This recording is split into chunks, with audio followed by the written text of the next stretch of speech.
At first glance, these two earbuds have nothing in common. The Galaxy Buds Pro looks subtle and unobtrusive, whereas the Bose QuietComfort Buds can double up as an effective murder weapon. But today we're going to look beneath just their physical attractiveness and examine if beauty really is skin deep. Here's a real conversation. Goedendag, we're DHRME, doing honest reviews for music electronics.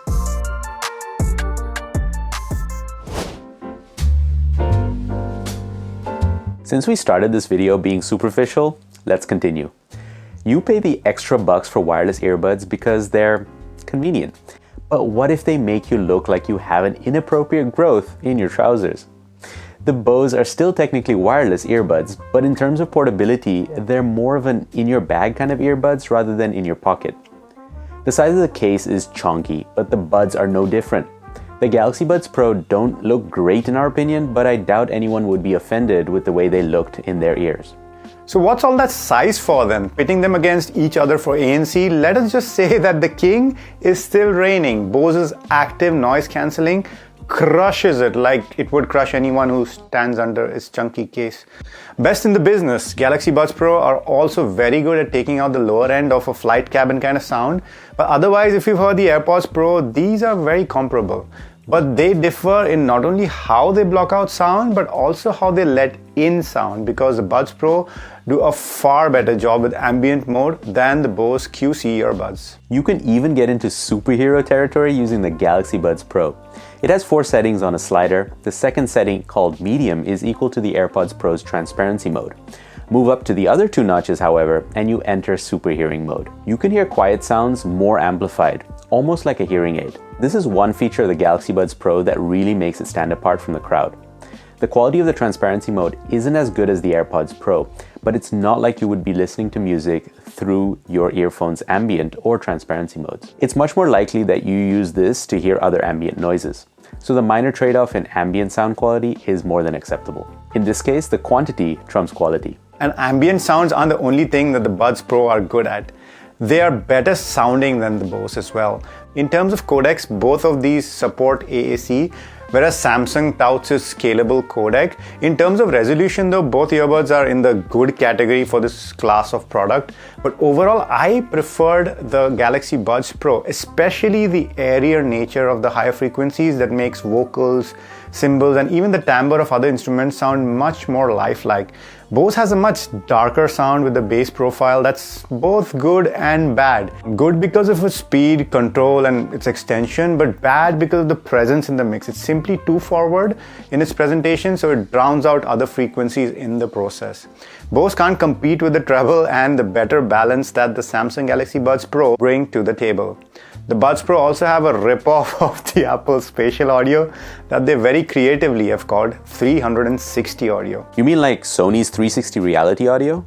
Okay, so maybe not very creative. Anyway, it only works on Samsung's S21 series of devices for now, and in my testing I found it to be not as good at head tracking as Apple's implementation.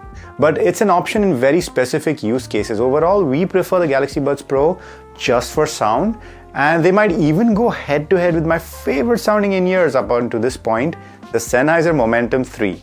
If you want a video on that, leave a comment down below. But of course, sound can be a matter of taste, and you may be inclined to reach for the EQ settings in the app. Well, don't waste your time on the Bose earbuds because they don't come with any in the app. Bose chose the sound signature, and that's that. No point in getting Bose about something that's not in your control. The Galaxy Buds Pro easily one-ups the Bose here by providing a few EQ presets in the app. The normal is the best setting we found. Stay away from the bass boost unless you really need that much more bass. Hey Rowan, you've done many drop tests with the Buds Pro, but not so much with the Bose QC earbuds. Why the discrimination? Have you seen the size of the Bose?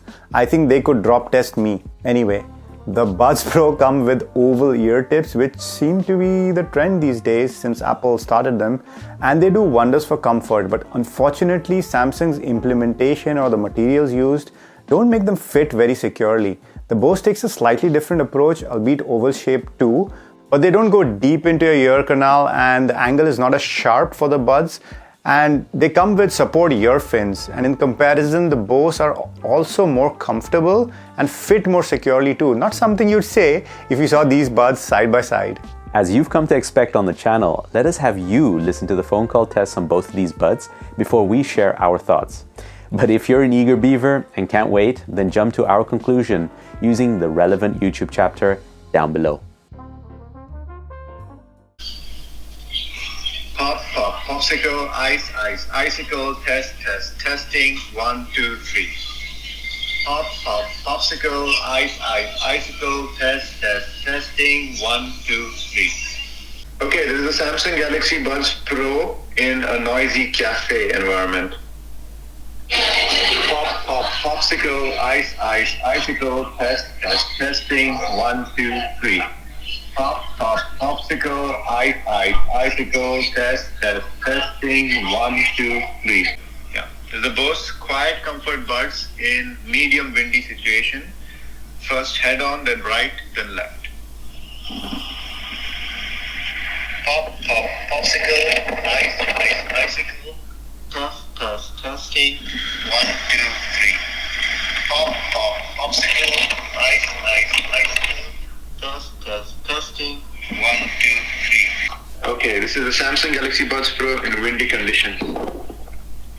Pop, pop, popsicle, ice, ice, icicle, test, test, testing, 1, 2, 3. Pop, pop, popsicle, ice, ice, icicle, test, test, testing, 1, 2, 3. Bose QuietComfort Earbuds in quiet conditions. Pop, pop, popsicle, ice, ice, icicle, test, test, testing, 1, 2, 3. Pop, pop, popsicle, ice, ice, icicle, test, test, testing, 1, 2, 3. Okay, this is the Samsung Galaxy Buds Pro in quiet conditions. Pop, pop, popsicle, ice, ice, icicle, test, test, testing, 1, 2, 3. Pop, pop, popsicle, ice, ice, icicle, test, test, testing, 1, 2, 3. So after that test, let me just say this. Samsung has a way of appealing to the masses. They are loud. Loud with brighter and more saturated photos and screens on their phones. And loud when it comes to the microphone volume on the earbuds. But in this case, they have clearly prioritized loudness over clarity. And you notice this with phone calls in both quiet and noisy environments. Despite the Bose being less loud, the clarity is heaps better, making them more enjoyable to the person on the other end of the line. However, in windy conditions, we would really have to give it to the Samsung Galaxy Buds Pro because they did a really good job of cancelling out the wind sound. In conclusion, both are very good, even in the top tier of wireless earbuds to make calls. But we think the edge here goes to the Bose purely for the voice clarity it maintains in the different environmental conditions. Neither the Bose nor the Buds Pro live up to the Fachmann ideal, as the controls on device for phone calls are limited to the basics and you'll still need to reach for your phone in order to mute and unmute phone calls. The Bose does set itself apart though with its self-voice feature in the app, allowing you to adjust the amount of your own voice you can hear while on a phone call. So what else does that 90s Wall Street banker look get you?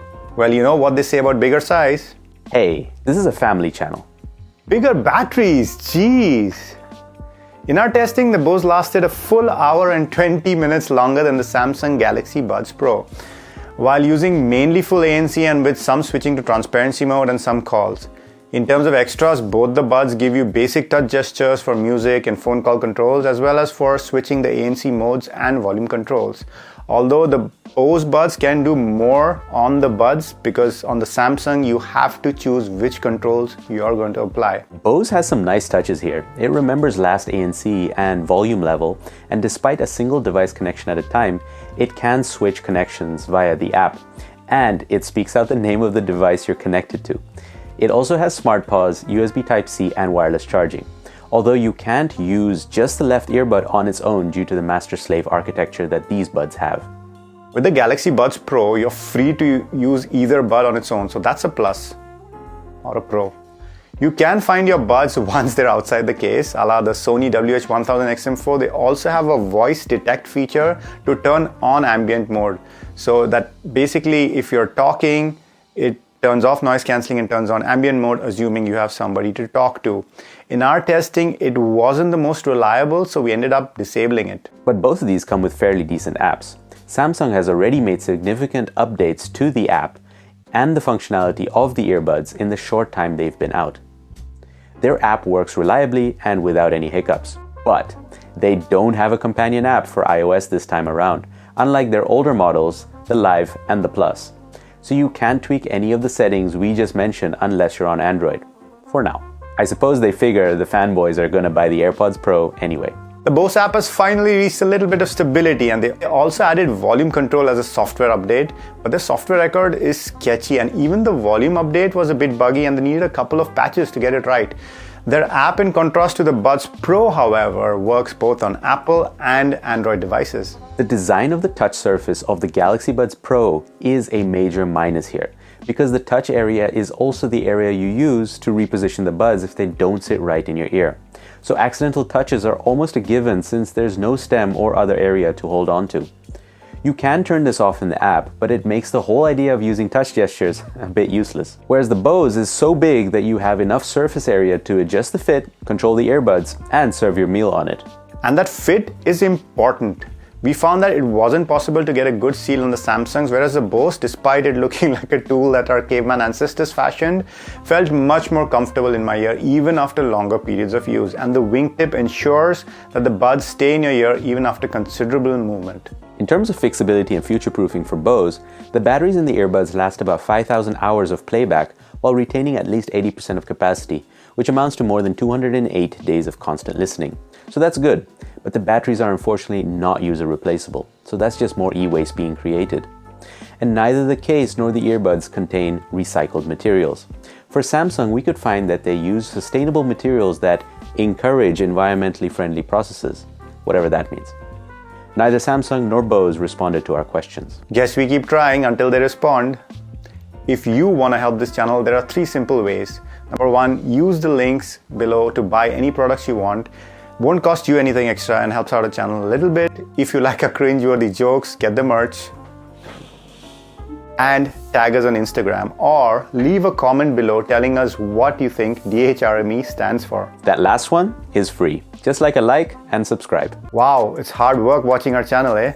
So in return, let's save you some hard work by breaking it down for you.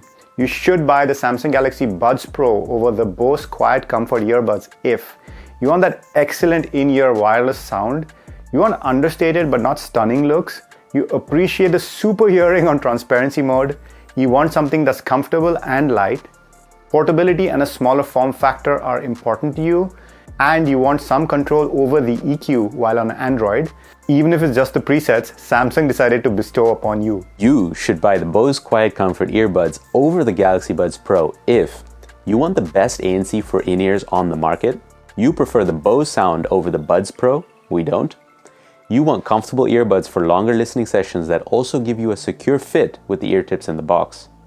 If you want to be able to tweak settings using an app on iPhone as well as Android. If you want the phone call champ of the earbuds world. If you want the better of these 2 buds to work out in. If you want superior battery life even with ANC on. And most importantly, if you're building a house and are short of 1 brick. You've been comparing galaxies with bludgeoning instruments. And we've been DHRME. Namaste.